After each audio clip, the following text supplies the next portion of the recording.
Je me présente, je suis Fabrice Galli, je suis président de la commission digitale de la CPME 13. Je vais juste vous dire deux mots sur la CPME avant d'attaquer le sujet du jour. Donc la CPME est la première organisation patronale de France. On représente à peu près 240 000 entreprises, 4 millions de salariés. On a trois grandes missions qui sont défendre les intérêts des TPE-PME qui sont nombreuses entreprises, d'accompagner les dirigeants grâce à des services ou grâce à des événements comme celui qu'on est en train de partager avec vous aujourd'hui, avec nos commissions thématiques, sur des formations, sur des événements, enfin de l'accompagnement de cette entreprise. Et ensuite, on a aussi un rôle pour créer du lien pour les chefs d'entreprise, pour qu'ils ne se sentent pas seuls et pour qu'ils puissent partager un certain nombre de choses. Et on a des commissions territoriales et locales avec lesquelles on peut se rencontrer régulièrement. Alors, aujourd'hui, on va d'abord remercier la plateforme, donc, qui est notre partenaire, donc, qui est l'école du numérique, représentée par Thomas Houdaille ce matin, qui va introduire. Aurélien est là, magnifique. Donc, Aurélien vient d'arriver, c'est super. Donc, on remercie la plateforme pour aujourd'hui. La plateforme est membre de la commission digitale de la CPME. OK. Et on a pensé à monter cet événement aujourd'hui pour parler d'intelligence artificielle. On en entend parler tous les jours. Et on se pose beaucoup de questions dans nos entreprises. On n'a pas toujours le temps d'être arc-bouté sur tout ce qu'il faut faire et comment le mettre en place. Donc aujourd'hui, on va dérouler trois principales choses. On va reprendre les fondamentaux de l'IA, des LLM, enfin, on va vous revulgariser quelques éléments. Attention, certains ont déjà un niveau d'acculturation qui est important, d'autres vont peut-être découvrir des choses. Il y a un chat qui existe, donc si vous voulez poser des questions, on pourra les poser à la fin, peut-être ce sera le plus intéressant. Et si vous avez des réflexions ou des questions, on essaiera de les prendre au fur et à mesure au fil de l'eau et de les poser à la fin. Voilà. Donc, il y a vraiment une question importante à un moment, mais je vais essayer de joindre tout ça. Donc, on va faire tous les fondamentaux en passant par les assistants et les agents. Ensuite, on va vous présenter Claude aujourd'hui. Donc, Claude, c'est le LLM, enfin l'IA générative de Anthropic, ok, dont on entend beaucoup parler, en particulier pour les entreprises en B2B. Et vous verrez qu'il y a tout un écosystème et il y a vraiment des choses qui sont très intéressantes et qui peuvent vraiment booster votre activité. Et ensuite, on aura de la part d'Aurélien, donc qui est notre formateur ce matin, qui va donc nous faire des démonstrations d'automatisation et nous montrer des petites choses tout de suite actionnables pour que vous repartiez de cette formation dans une heure avec des éléments que vous pourrez actionner directement. Voilà. Donc, je ne sais pas, Thomas, si c'est toi qui prends la main ou si c'est Aurélien qui est arrivé. Non, moi je vais laisser Aurélien C'est faire maintenant moi. qu'il est là. Allez, Allez, Aurélien, bonne session à on tous. te laisse prendre la main et attaquer Aurélien. Ouais, mais bonjour, désolé du Pas de retard. Je souci. vais mettre la petite caméra. J'enchaîne. Je suis en justement. C'est le sujet du moment dans toutes les entreprises. Donc, j'arrête une formation en IA, j'en reprends une pour le webinaire. Donc, c'est le sujet. On s'est vu, Fabrice, effectivement, déjà sur une formation autour de l'IA. Tout à fait. Donc, aujourd'hui, effectivement, l'idée, c'est de pouvoir balayer rapidement tous les sujets de l'IA et vous faire une petite démonstration sur Claude. Donc effectivement, on va pas être exhaustif sur tous les sujets, mais ça va permettre de balayer l'ensemble. Alors, est-ce que je vais juste partager mon écran, ce sera peut-être plus simple pour voir la présentation. Hop,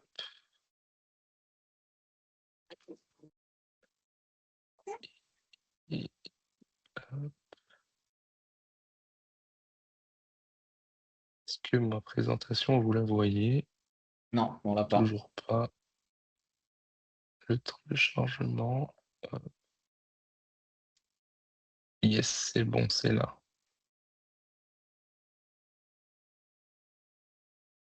Alors, tac, tac, tac. L'idée, il y a eu une petite présentation de l'école pendant que j'ai été en retard ou pas du tout? Non, non, non, Pas pas du tout, pas encore? du tout. Pas C'est toi qui encore? fais tout. Très C'est bien. toi qui fais tout. Je fais tout.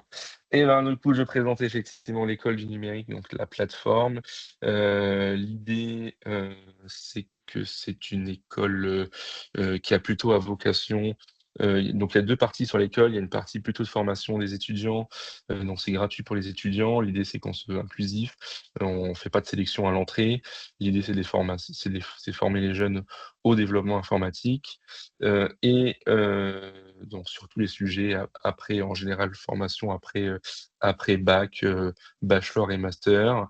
Et ensuite, on a une branche qui est la partie atelier, plutôt pour les entreprises, puisque pour financer ce modèle et pour permettre aux écoliers, enfin aux étudiants de bénéficier de la formation gratuite, on a une offre pour les entreprises, soit pour de l'alternance, soit d'accompagnement digital avec, du coup, l'atelier, par la plateforme.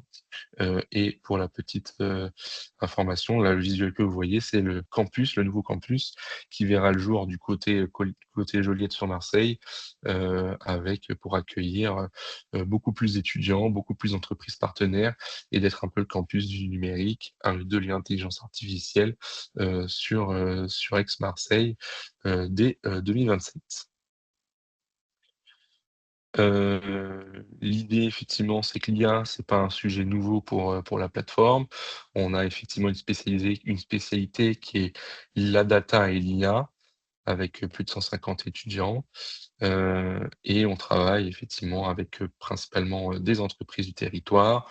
On met les mains dans le cambouis avec, des serveurs dédiés pour pouvoir expérimenter des choses et on a des offres de formation, on reviendra dessus, pour les entreprises, pour les aider à appréhender les sujets autour de, l'intelligence artificielle, soit pour pouvoir juste utiliser les outils, soit pour pouvoir créer des nouveaux postes dans les entreprises, pour que ça soit des relais, des porte-parole, des champions, de l'intelligence artificielle dans les TPE-PME du territoire. Très rapidement, l'idée, c'est de pouvoir vous balayer un petit peu les fondamentaux sur l'IA et notamment sur le prompt, présenter un peu Claude et vous faire une démo, mais ça a été déjà dit. Ce qu'il faut avoir en tête aujourd'hui, c'est on parle beaucoup, d'intelligence artificielle, mais il y a plusieurs typologies aujourd'hui de familles d'IA. Il y a ce qu'on appelle le machine learning. Donc le machine learning, c'est ce que vous avez utilisé et ce que vous utilisez encore quand vous avez de la recommandation, notamment Netflix, sur vos réseaux sociaux, sur, vos applications de musique.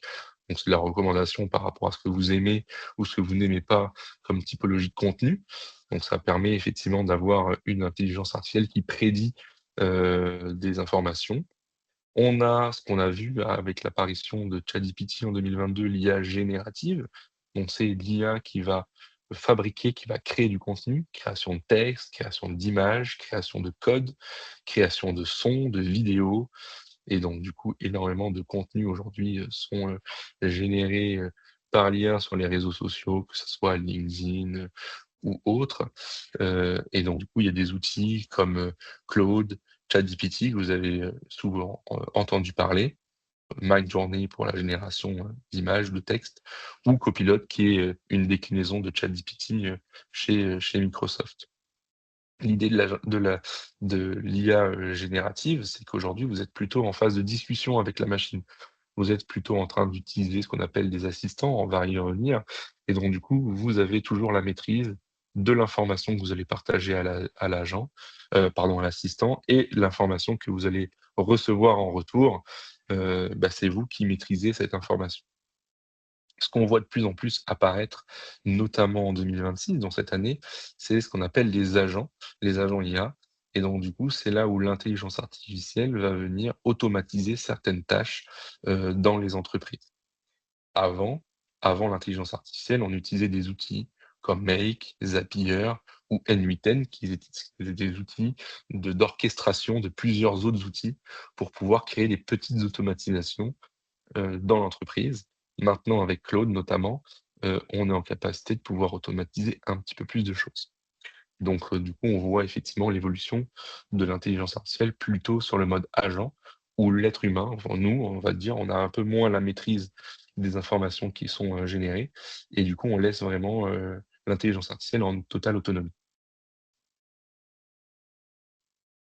Comment fonctionnent nos petits assistants IA?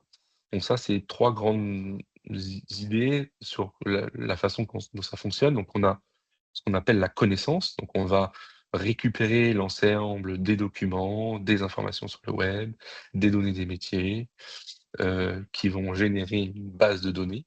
Cette base de données, on va la donner à un moteur qui s'appelle le LLM. Donc le LLM aujourd'hui, c'est le moteur de l'intelligence artificielle, le Large Language Model, le modèle de langage en bon français, qui permet effectivement de raisonner, de digérer l'ensemble des masses de données qu'on va lui donner.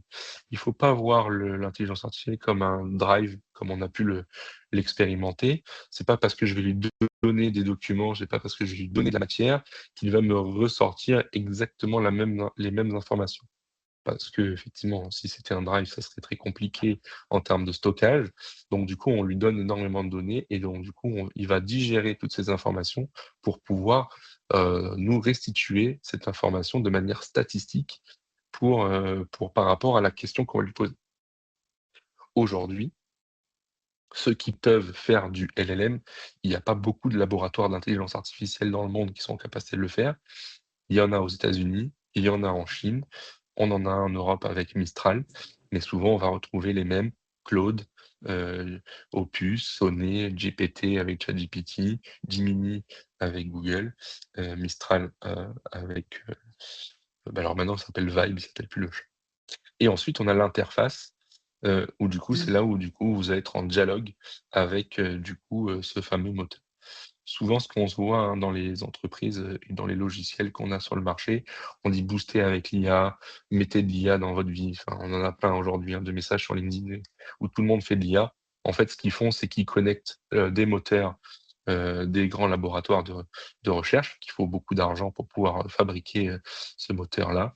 Ils le connectent à leur logiciel et du coup, du jour au lendemain, ils font de l'intelligence artificielle. Du coup, ils vous proposent principalement la partie 3 qui est l'interface.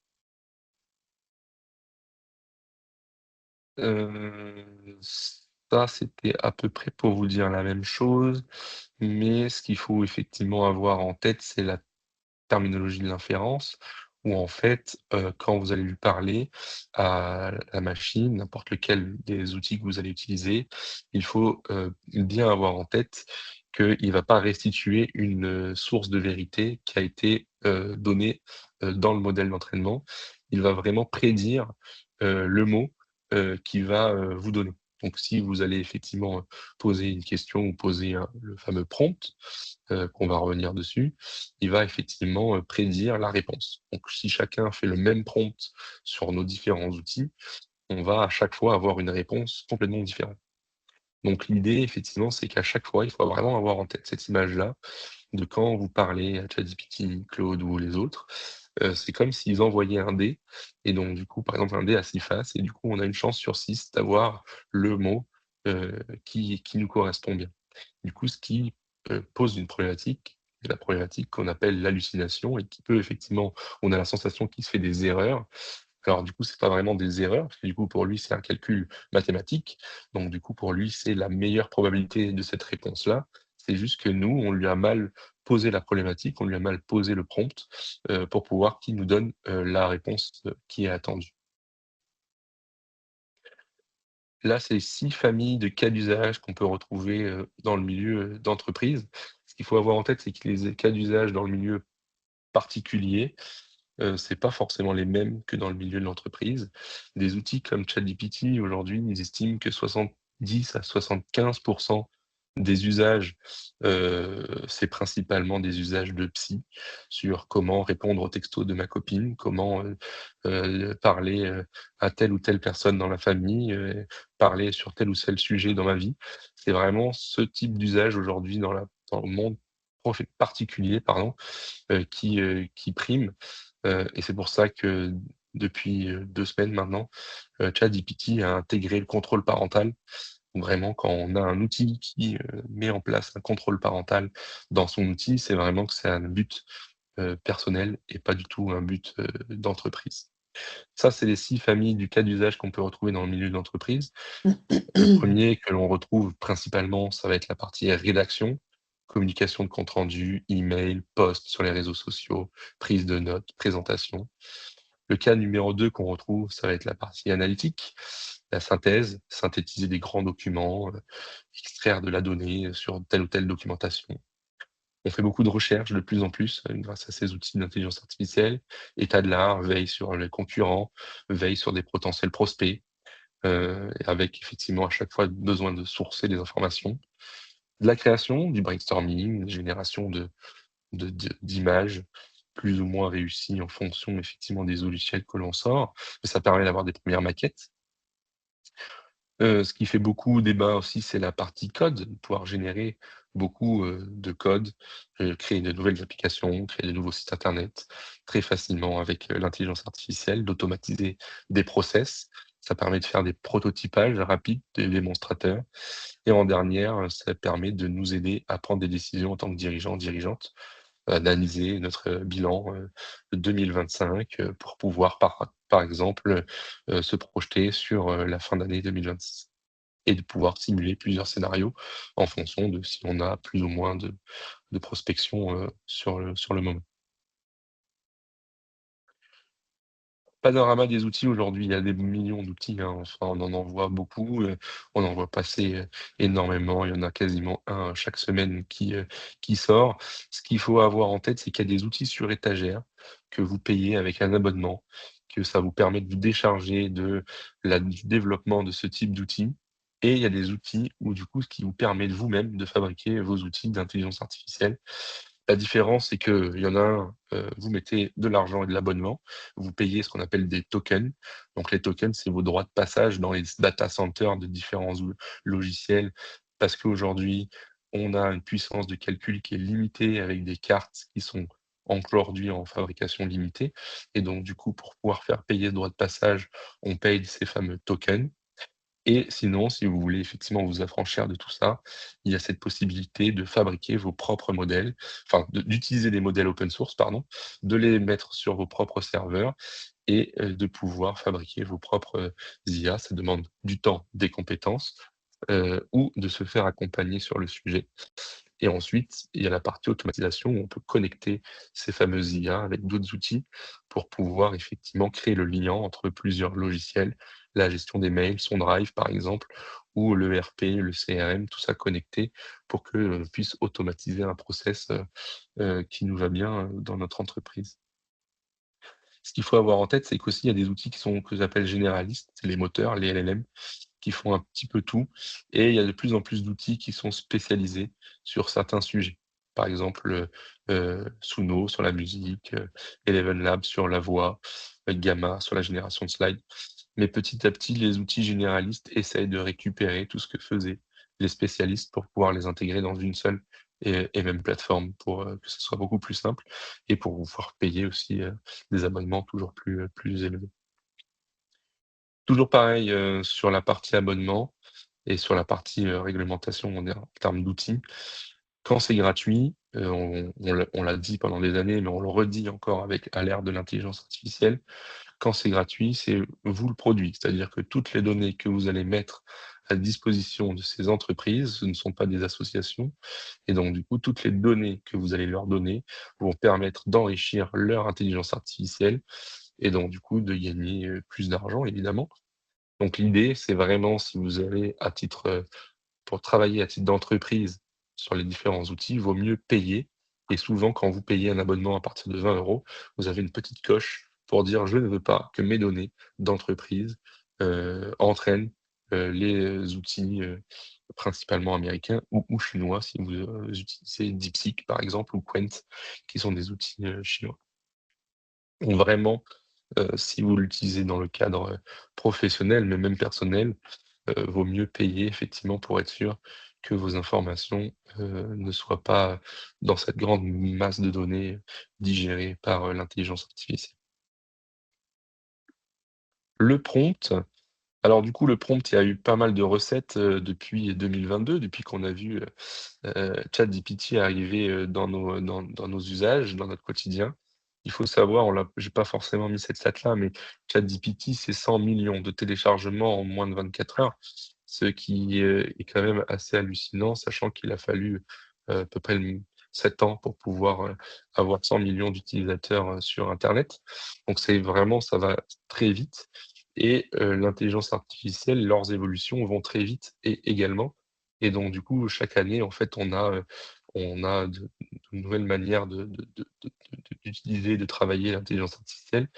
Si pour certains d'entre vous, vous l'avez déjà utilisé, dès, son arrivée, et bah, effectivement, il va commencer à mieux vous connaître, mieux vous allez mieux il va mieux vous appréhender dans la manière de lui parler et vous avez eu l'habitude de commencer à lui parler et donc vous avez commencé à avoir des certains tics, de pratique que vous allez prompter d'une certaine manière qui vous convient. Pour ceux qui l'utilisent un peu moins souvent ou voire pas du tout, effectivement, cette connaissance, l'intelligence artificielle ne l'a pas et donc du coup, le prompt, va être encore plus important, pour vous. Même si le prompt reste encore, heu, un élément à bien structurer dans notre façon de penser.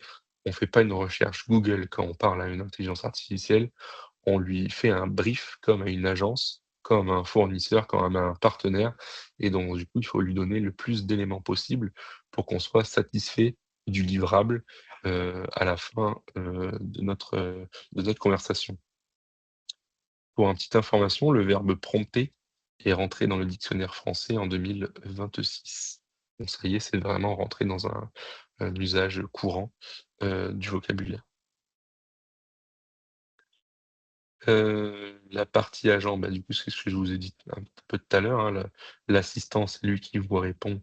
L'agent, c'est lui qui fait les choses et j'ai pas la slide sur le prompt, mais ce qui peut être intéressant, pourquoi je l'ai pas? C'est, surtout, de retenir 3 lettres sur le prompt.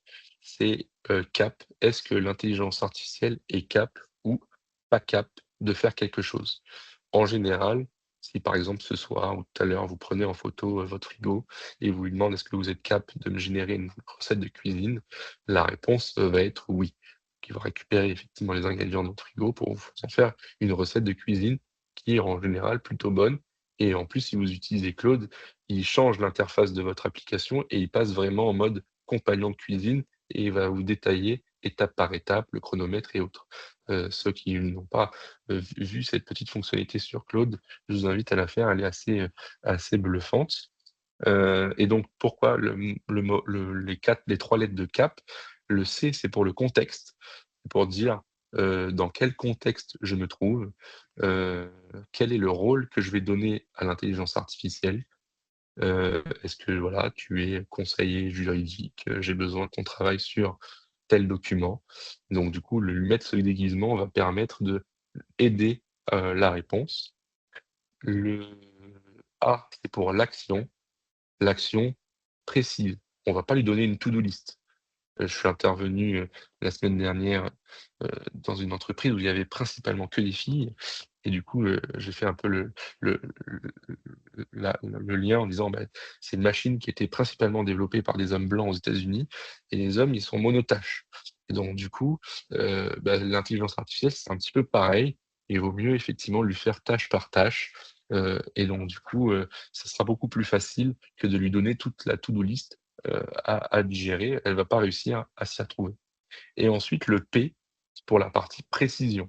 C'est comme vous lui demandez un livrable, vous allez lui deman vous lui faites un brief et donc du coup, il faut lui préciser quel type de livrable vous avez besoin. Je veux, rédiger un document d'une seule page avec le nombre de caractères, une tonalité plutôt professionnelle. Si vous lui donnez pas ces informations-là, elle va inventer la réponse qui lui semble, elle, cohérente par rapport à qui vous êtes. Plus vous allez lui donner des précisions, plus vous allez être satisfait, satisfaite de la réponse et moins vous allez, heu, discuter indéfiniment avec le chat. Donc ça, c'est vraiment les 3 lettres à retenir sur la partie prompt. C pour contexte, A pour l'action et P pour précision, car vous êtes en train de faire un brief. Quand vous êtes en train de prompter, vous n'êtes pas en train de faire une recherche Google. Ça, c'était un petit peu pour la partie, mise en bouche sur, l'intelligence artificielle. Maintenant, je vais vous présenter un petit peu Claude. Alors pourquoi on parle de Claude maintenant? C'est parce que déjà Claude a vraiment eu un focus pour les entreprises, par rapport à ChatGPT où ils ont un focus pour le particulier. C'est vraiment 2 mondes complètement différents. C'est un laboratoire qui est le numéro 2 mondial sur l'intelligence artificielle et c'était principalement basé, pour une population de développeurs. Aujourd'hui, ils ont quand même ouvert, beaucoup, cette partie-là et ils ont intégré la partie automatisation. Alors évidemment, ils ont fait ça il y a 2 mois sur le cowork, sur l'automatisation, sur le code. Heu, Depuis, tout le monde est un peu à la course à qui va être le meilleur, qui va avoir le plus de fonctionnalités. Évidemment, ChatGPT a rattrapé son retard, par rapport à tout ce que je vais vous raconter sur Claude, heu, mais Gemini est en train également de le faire. Donc on est vraiment, un peu tous, ils sont à peu près tous au même niveau, mais Claude a un petit peu d'avance, sur certains sujets et en termes d'éthique, c'est ceux qui, jouent un peu moins le rôle, enfin en tout cas ils jouent moins les règles du jeu, notre cher président, aux États-Unis. Qu'est-ce qu'on peut faire aujourd'hui avec, l'interface de Claude? Pour ceux qui ne connaissent pas, aujourd'hui, il y a 3 versions possibles. Il y a une version web sur votre navigateur, il y a une version mobile sur votre téléphone, ce qui est plutôt pratique, pour pouvoir faire de la dictée vocale et il y a une version desktop, donc sur votre ordinateur, qui va vous permettre de donner la main à Claude sur votre ordinateur. Dans les paramètres de tous les outils d'IA, mais principalement sur Claude, il y a ce qu'on appelle la gestion de la mémoire. La gestion de la mémoire, c'est intéressant pour savoir qu'est-ce qu'il connaît de l'ensemble de vos discussions et qu'est-ce que vous avez envie qu'ils connaissent de vous pour pouvoir vous aider, à mieux travailler. Ensuite, on va avoir des outils, on va connecter des outils, à Claude. Va pouvoir connecter, on le voit là dans l'exemple, son Drive, son agenda, l'ensemble des outils du quotidien, potentiellement son CRM, son compte bancaire avec Conto aujourd'hui, ses relances de newsletter avec Brevo. Donc on va connecter, les différents outils avec ce qu'on appelle un MCP. Un MCP, c'est, un langage de discussion entre votre logiciel que vous avez l'habitude d'utiliser et l'intelligence artificielle et ensuite, on a, des, compétences, des skills. Alors maintenant, ils l'ont traduit en français, donc du coup, avant, c'était skills, mais c'est des compétences qu'on va lui donner.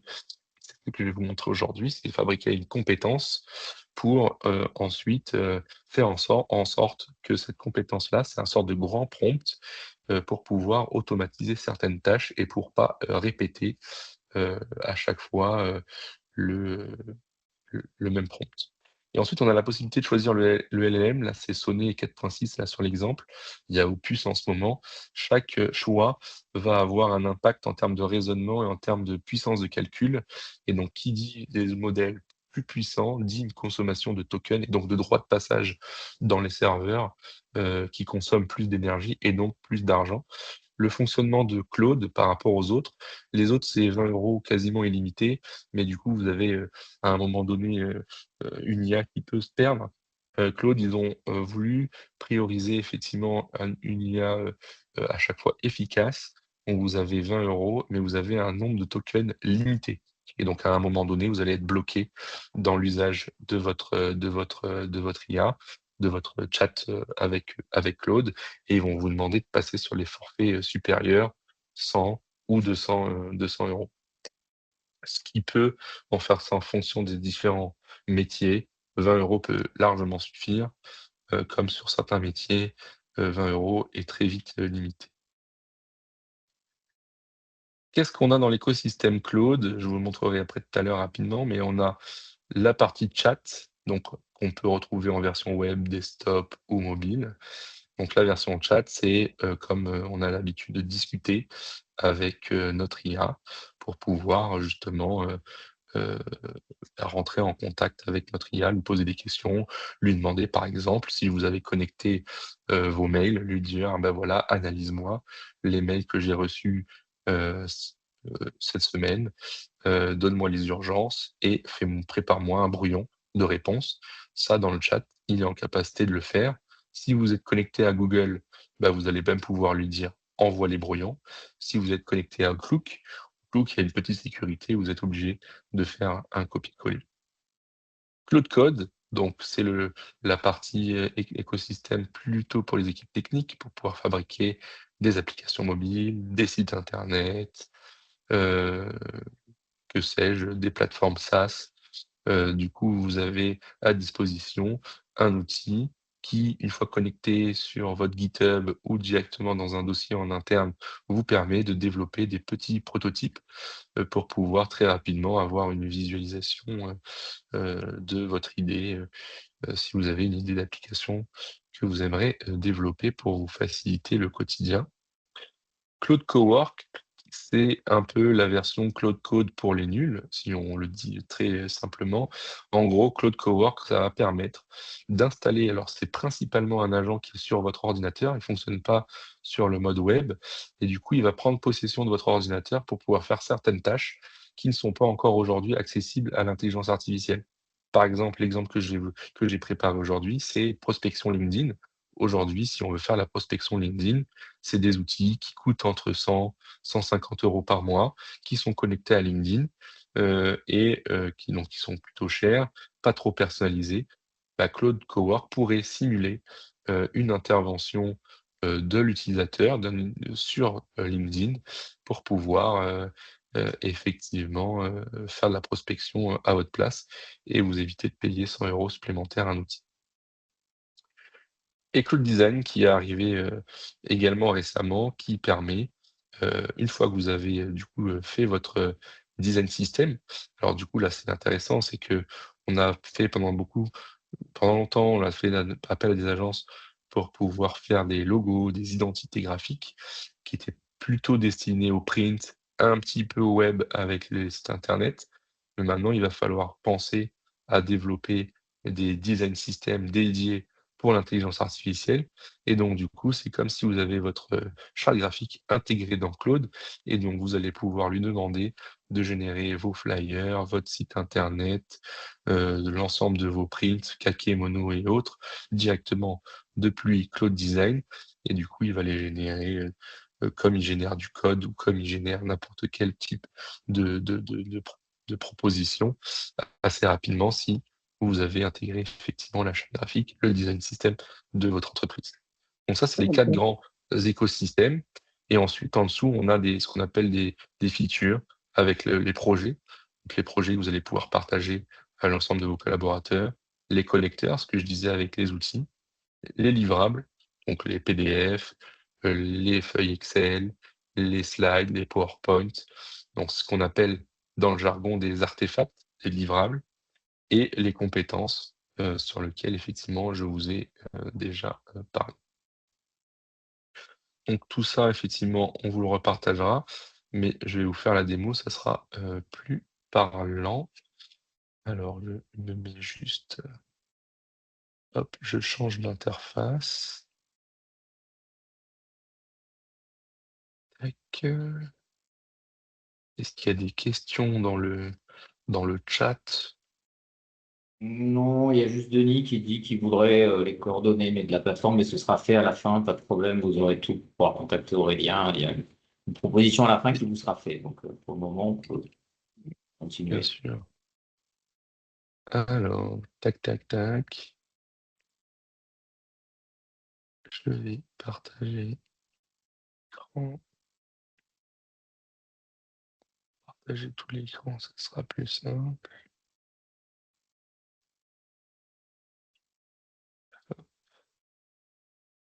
Tout l'écran. Hop, partager.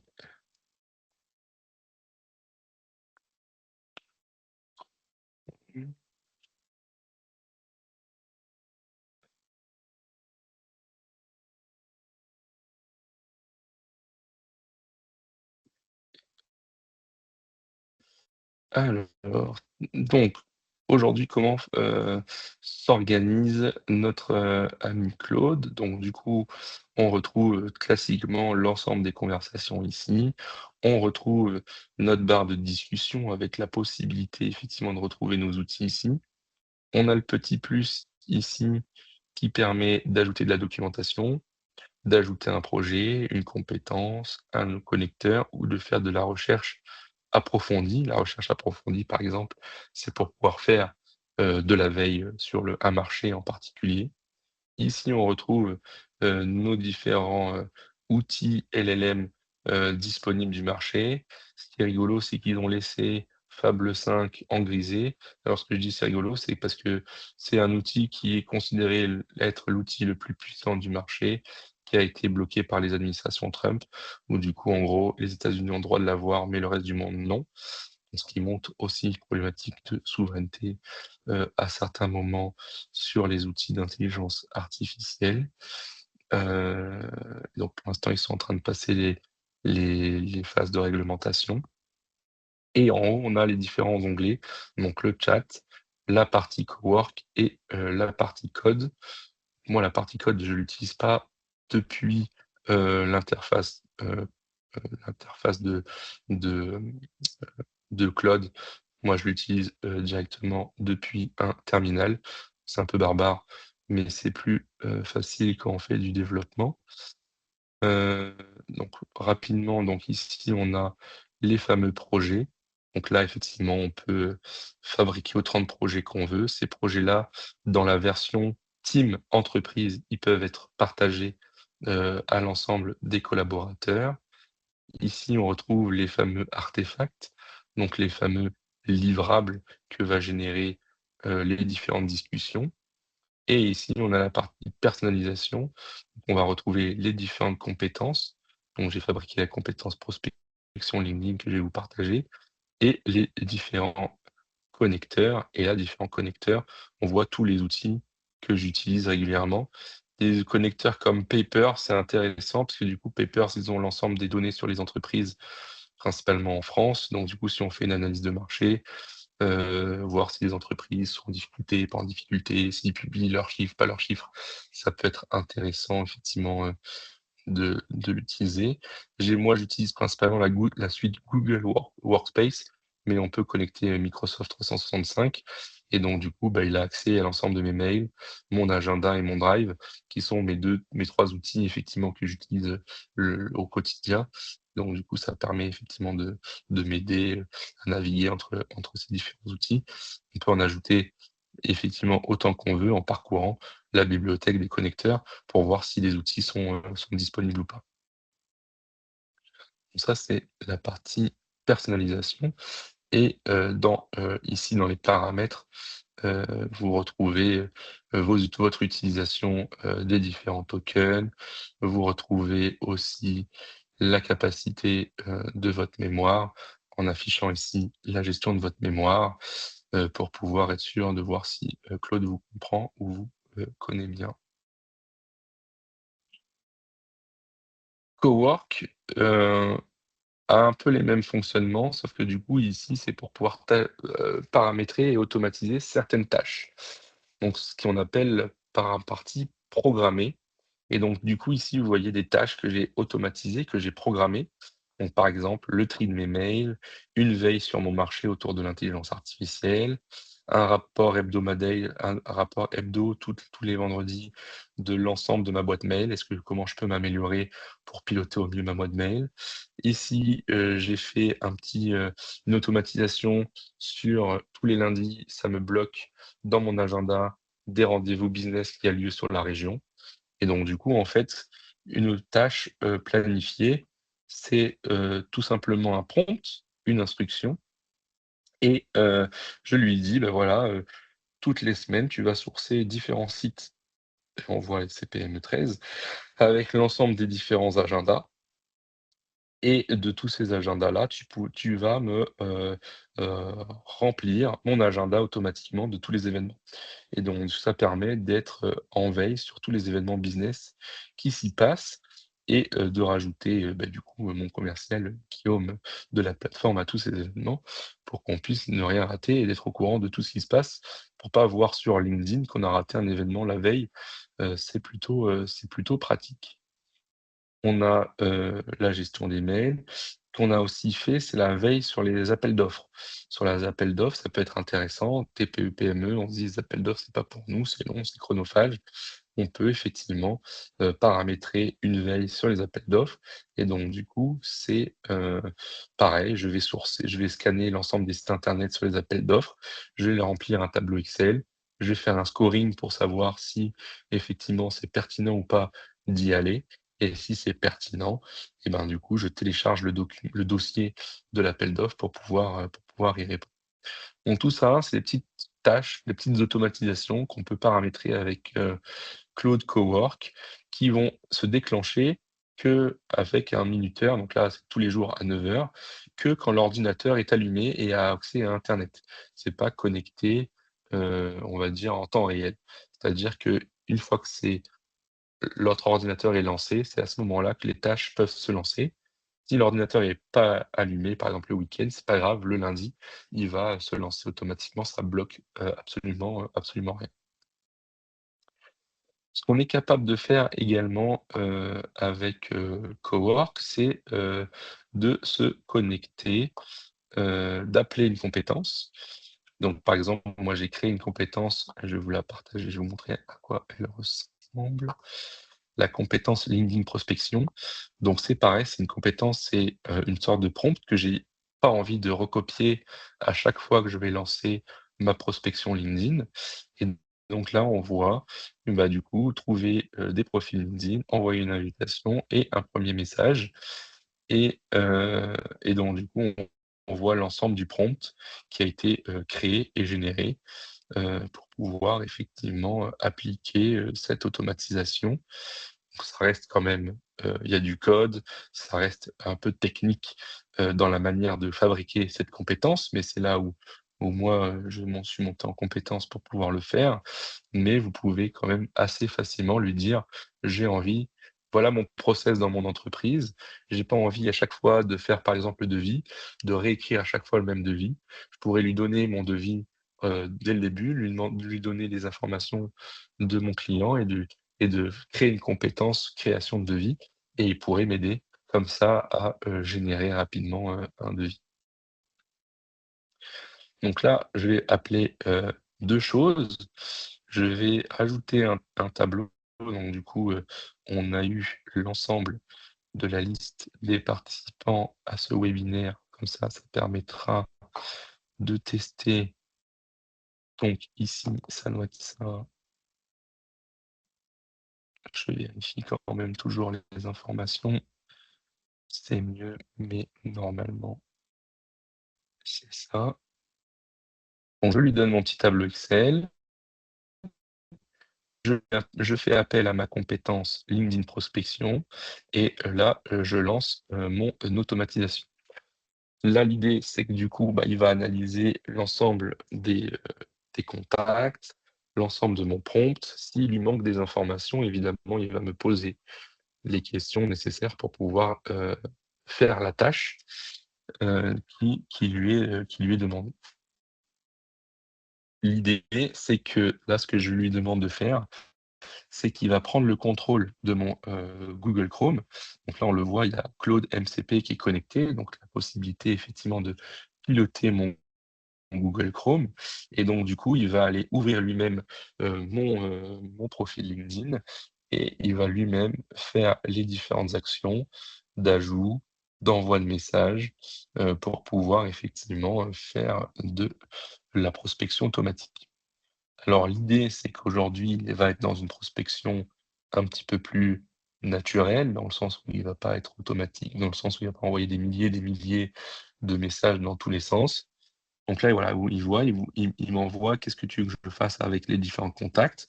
Trouver des profils, plus les inviter, plus lui envoyer un petit message, avec une note, oui, avec une note, heu, toute la liste. Et donc du coup, là, l'idée, c'est que, voilà, il me pose plusieurs questions pour pouvoir l'aider, dans sa réflexion et pour pouvoir après ensuite lancer, cette phase d'automatisation. Voilà, là, il me dit compris et bon, il m il me dit que là, il va y avoir un problème de contact, c'est-à-dire que moi, j'ai là, avec mon compte premium LinkedIn, j'ai entre 100 et 200 invitations possibles. Donc du coup, il va me dire que ça dépasse la limite. Donc du coup, il va quand même, le faire et l'étaler sur plusieurs jours. Bon, bah, il va faire un peu sa vie. Là, vous voyez effectivement qu'ici, il y a une barre de progression. Donc là, il fait un nettoyage de la liste, il va me faire valider mon petit texte et mon petit message. Donc là, c'est sa to-do list à lui pour pouvoir faire le travail. Là, il y a les dossiers de travail où pour l'instant, aujourd'hui, il n'y en a pas. Et là, il y a le contexte, le fameux cap hein, dans le prompt. Et donc, le contexte, c'est la liste des contacts et c'est la compétence de LinkedIn prospection.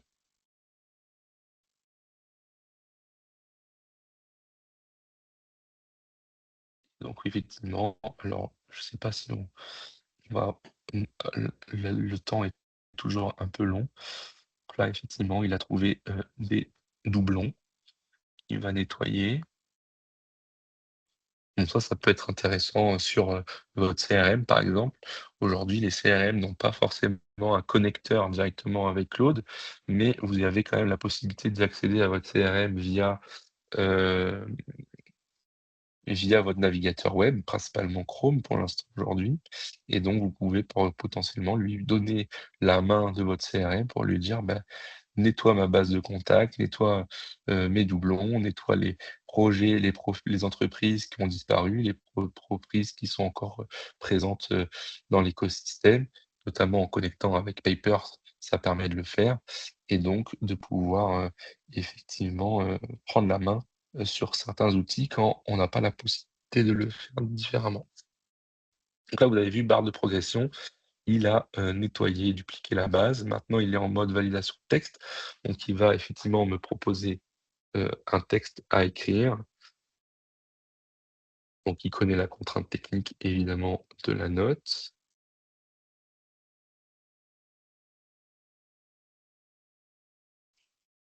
Là, je vais lui dire juste coucou, formation Aude. Comme ça, vous savez. Est-ce que j'envoie des messages au premier degré? Je peux lui dire pareil. Je vais polluer mes premiers contacts, mais c'est pas grave. Hop.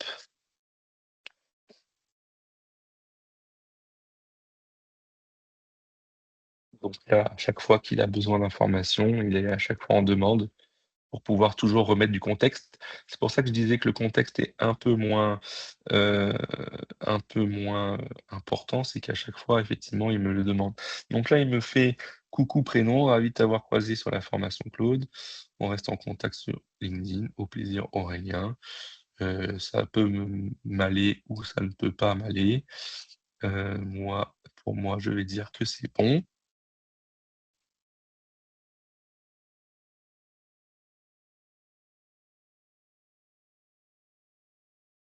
Une fois que les textes sont validés, la barre de progression, elle est validée.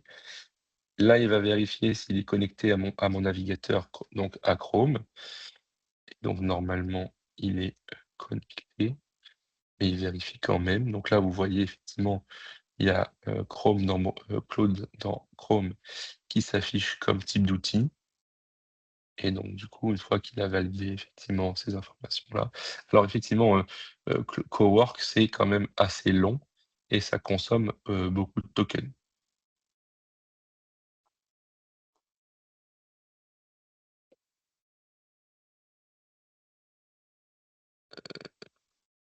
Il est toujours pas connecté. Là, il m'a fait une fiche de prospection LinkedIn. Là, il m'a généré un tableau Excel que je lui ai pas demandé. Heu, ah si, non, peut-être dans le prompt. Peut-être dans le prompt. Là, il m'a fait un premier tableau de prospection et du coup, il va pouvoir ajouter les sujets. Pourquoi il en a tant de pas réussi à se connecter?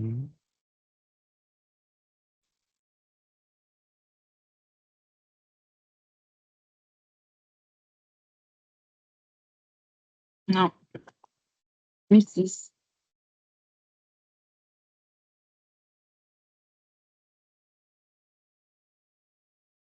Mhm. J'ai pas réussi à se connecter à Chrome.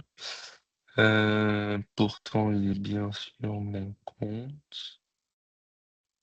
Oui.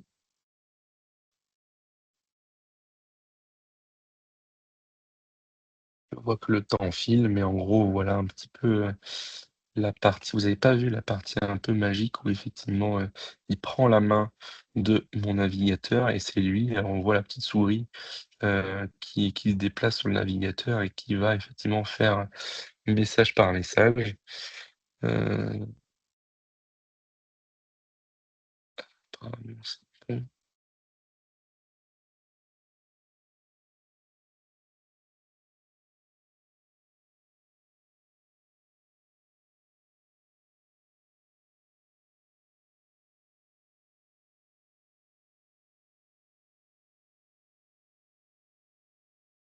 Oh, pourquoi mon extension Chrome n'est pas connectée ici? Bon, après, ça reste encore des outils informatiques. Comme quand le Wi-Fi ne marche pas, on comprend pas toujours pourquoi tel outil n'est pas connecté. C'est les aléas du direct à chaque fois.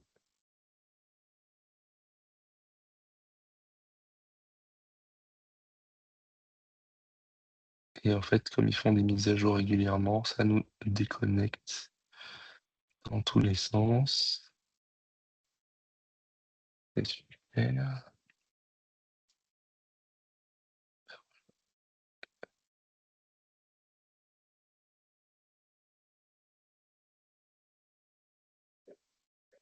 Ouais, et puis en plus, les doubles authentifications nous facilitent pas la tâche non plus.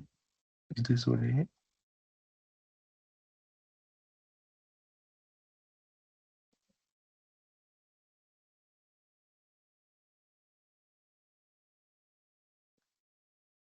Comme l'heure avance, Aurélien.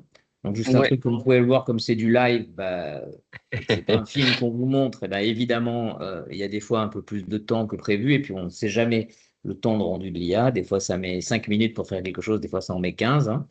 Ça dépend Exactement. du temps de surcharge. Et plus, je vous conseille d'ailleurs d'utiliser les IA le matin, parce que quand les États-Unis se réveillent, ils servent des mêmes IA, si elles sont américaines, évidemment. Si elles sont chinoises, vous faites dans votre sens. Et à ce moment-là, vous avez moins de bandes Ça. passantes l'après-midi que le matin. Donc, je vous conseille de plutôt les utiliser le matin. Si vous avez des grosses choses à leur demander, ça ira plus vite. Donc, je pense que là, on va arriver au bout, hein, quand même, hein, de ceux qui peuvent rester, Ouais. et on va pouvoir vous montrer le côté magique. La connexion avec les différents connecteurs, c'est souvent le moment où c'est un peu compliqué. Il y a des authentifications, il y a des sécurités. Il y a eu des questions sur vous êtes répondu ou auto-répondu dans les questions dans le chat, mais effectivement, sur la RGPD, c'est pas parce qu'on paye 15 ou 20 dollars qu'on est conforme à la RGPD. Il ne faut pas mettre de données personnelles, enfin, il y a un certain nombre de choses. Ça, il faut vous rapprocher des Ah oui. conseils ou de la commission juridique de la CPME qui peut vous donner des choses. On ne peut pas tout faire. La seule chose qui a été dite, c'est que ce que l'on met normalement et dans les conditions générales des différents LLM américains, il est écrit que si jamais on paye et qu'on demande à ce que ce ne soit pas, c'est pas stocké pour l'entraînement des LLM. C'est pas la même C'est chose. Ça ne veut ça, pas dire que c'est conforme exactement. à la RGPD. Donc, toute donnée personnelle que vous allez mettre à l'intérieur, par exemple un fichier client, c'est votre responsabilité si vous le mettez. Et même si jamais, voilà, donc normalement, il faudrait l'anonymiser avant pour pouvoir le traiter éventuellement avec la data, ci et ça. Donc, il y a des process qui sont différents. Il y a des gens qui peuvent vous accompagner là-dessus, mais faites attention. Pas parce que c'est pas utilisé pour l'entraînement que c'est conforme à la RGPD En et aux fait, demandes de la CNIL. ouais, en fait, là-dessus, c'est que du coup, toutes les données que vous me donnez, les documents et autres, ne seront pas stockés chez eux.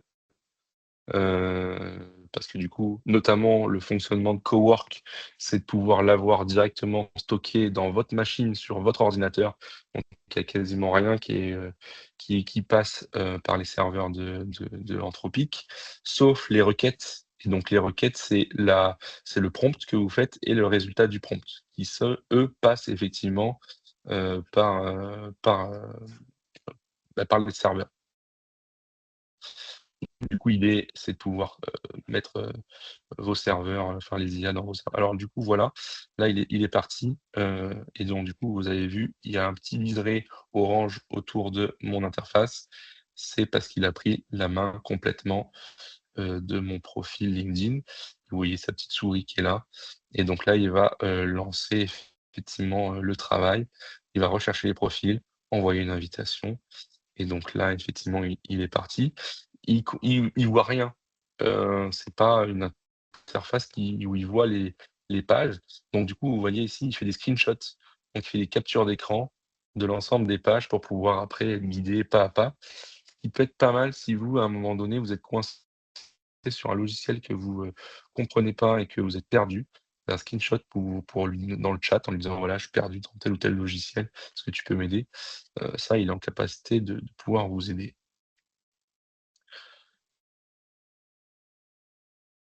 Oui, alors pour répondre à la petite Donc on question n'a qui pas est le temps posée par de Chantal, oui, c'est travailler, on peut utiliser effectivement la version à 15 euros, je crois que c'est 20 dollars avec le prix du dollar, enfin, ça varie un peu 20 $, par ouais, c'est mois. ça. Le forfait pro, oui, le premier forfait pro payant fait le genre de choses qui ont été présentées là, tout à fait.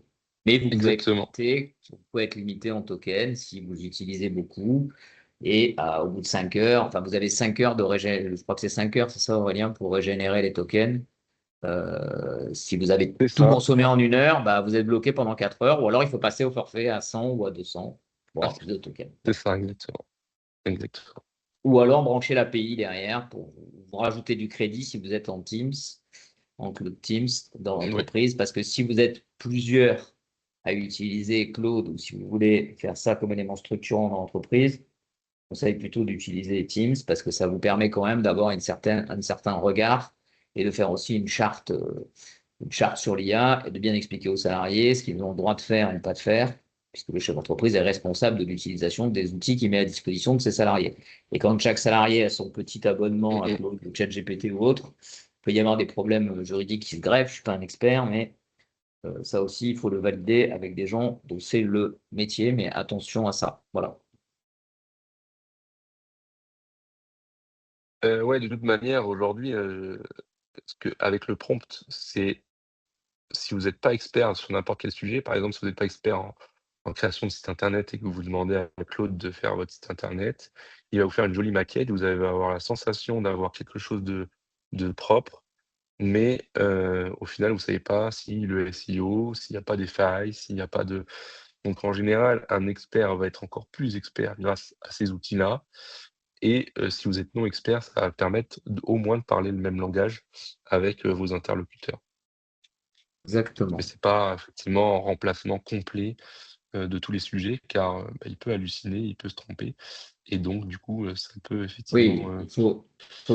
même sur les choses basiques, type rédaction de mail, rédaction de contenu, si et ça, présentation, j'en passe, c'est des meilleurs. Relisez tout ligne à ligne, mot à mot, parce que il fait des non-sens. La langue française est une langue complexe, et comme c'est un LLM, donc il prévoit le mot d'après, des fois il fait des non-sens, et il peut vous écrire des choses qui peuvent être très dommageables si vous l'expédiez au nom de C'est ça, l'entreprise dans un dossier. Donc il faut tout relire mot à mot. C'est très vite pour créer le contenu, comme le code d'ailleurs. mmh, Il crée tout très très vite. Par contre, le temps de relecture est vraiment fondamental quand c'est un document professionnel et que vous l'envoyez à des clients ou à l'interne, c'est ça. Il faut tout relire, ça c'est sûr. c'est ça. Tout ça, nous, on a une formation avec la plateforme, qui s'appelle IA Générative. Il y a une session en juillet pour ceux qui veulent prendre en main effectivement l'outil. C'est sur 2 jours, et le but du jeu, c'est qu'on vous met en place vos premiers compétences, vos premiers automatisations avec Claude, si c'est vraiment des sujets effectivement, sur lesquels ça vous intéresse d'aller un petit peu plus loin. Donc vous voyez, hein, ça prend quand même un peu de temps, et il travaille, et là, Alors je lui ai pour demandé en répondre, fait de peut-être créer il y a une plusieurs agents question IA. pendant qu'il travaille, il y a Ouais, une question auquel je peux répondre, mais je pense que tu répondras bien mieux, Aurélien. C'est Virgile qui pose la question. Pour toutes ces automatisations, n'est-il pas opportun d'apprendre à utiliser N8N et à effectuer des workflows pour ensuite le connecter à Claude, ainsi ne pas utiliser de token? Alors, ça ne marche pas comme ça et payer des sommes folles. Je peux expliquer peut-être, mmh Aurélien, que ça consomme aussi des tokens, évidemment. De la même exactement. Alors façon, même. N8N aujourd'hui, il y a 2. Ouais, alors, N8N ou Oui. Make, ce sont 2 logiciels effectivement qui permettent de faire de l'automatisation. Soit, alors un Make, c'est hébergé dans le cloud, donc du coup sur les serveurs, et donc il faut payer des tokens exactement pareil que l'intelligence artificielle. N8N, l'avantage qu'il a, c'est que du coup on peut l'héberger sur nos propres serveurs, donc éviter de consommer des coûts de requête. Mais là, il faut quand même avoir une connaissance technique pour pouvoir mettre en place notamment tout ça. Et problématique qu'il y a, c'est que du coup, c'est pas forcément scalable.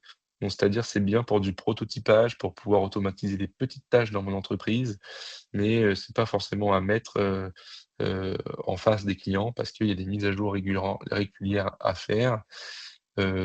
Et certaines tâches complexes en termes d'automatisation ne peuvent pas être faites avec Cowork ou avec Claude, et donc du coup sont toujours aujourd'hui faites avec du Make ou du N8N, mais ça va cumuler effectivement des coûts en termes de crédit de token. Claude, on peut connecter Claude à Make ou à N8N, et c'est Claude même qui peut faire l'automatisation. Donc du coup, il peut nous aider à dire: «Bah, voilà, je veux automatiser, telle ou telle tâche», et Claude va pouvoir se connecter à Make ou à N8N pour pouvoir le faire. Ça, c'est faisable aussi.